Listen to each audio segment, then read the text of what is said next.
Hello, everybody. Now or early fall is a good time to assess the garden to see what needs to be done either in the fall or in the winter accordingly. Not counting maintenance and pruning, these are the four things I am assessing for, and I hope that these four things will help you in your own garden as well. With that, let's go ahead and talk about each one in detail. First up is assess for the gotta go plants or hardscapes. These are things that you can live without and you do not mind having them just be out of your gardens forever. Fortunately, in my garden this year, I only have two plants, no hardscapes, just the two plants I want to get rid of. My first gotta go plant is this pearl bush. It blooms in the spring. This year it was very floppy. I had to stake up the plant, so it wasn't looking so good.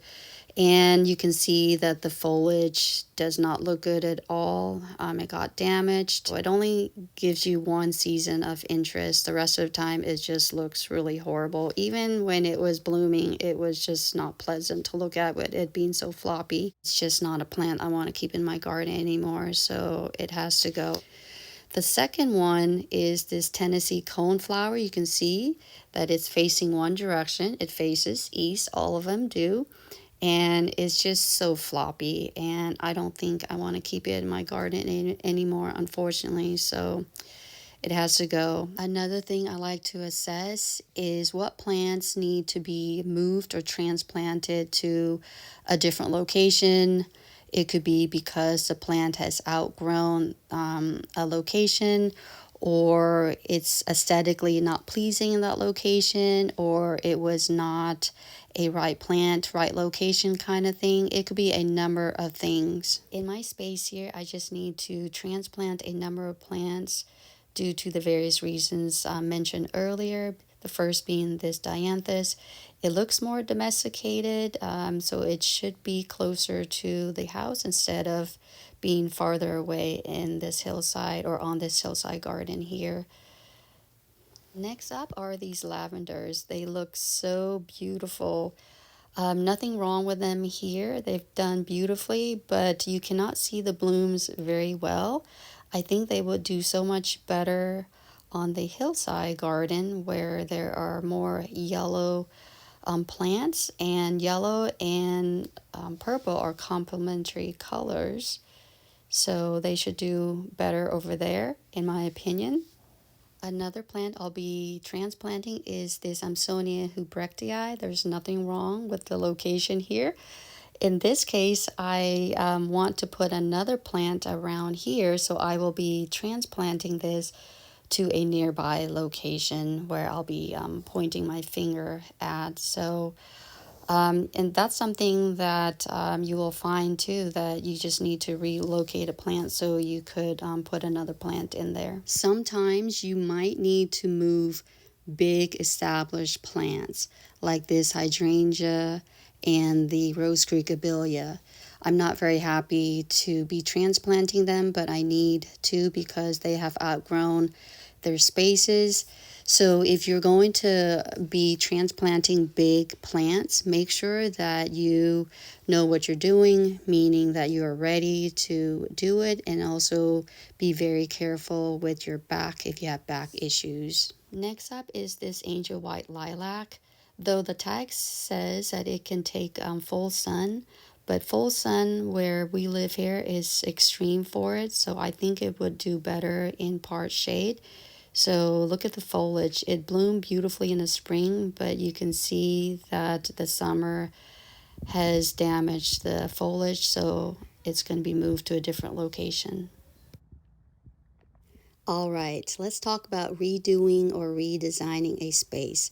Unfortunately, sometimes you might have to do that because either you don't like the space anymore or it was designed wrong. It could be for a number of things.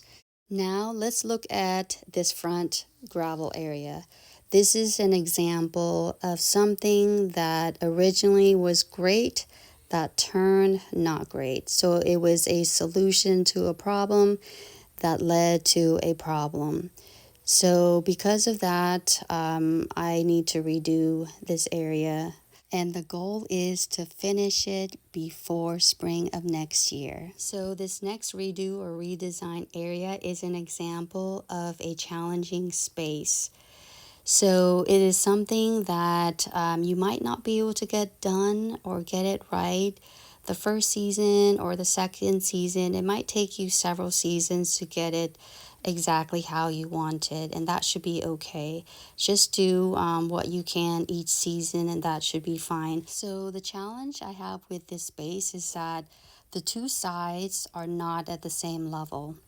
The left side is higher than the right side, and the right side stays more moist and the left side tends to stay more dry. So because of that, it's been harder trying to get the two sides to be symmetrical in terms of colors and then plant choices. The last thing I want to assess for is whether I need a new garden bed or beds. Now, this is something I do not want to do because I know that it comes with more work, more costs, a lot of things like that. So please make sure you're absolutely ready for a new bed. Otherwise, I would hold off and make good use of what you already have. So this season, I made a conscious decision to add more edibles like fruit trees. So I will be adding a new bed over here to make room for one more fruit tree. So where you see me do the white marking, another fruit tree will go in between the peach tree and the other pear tree. And then where the red line is, that is yet to be determined. In conclusion, I hope you're able to assess your own garden using these 4 parameters. With that, thank you so much for watching this video. I hope you found it enjoyable and helpful. And until my next video, take care and bye for now. It's me, the Mario. Thank you so much for watching this video. Please make sure to like and subscribe and ring the notification bell so that way you don't miss out on any more content.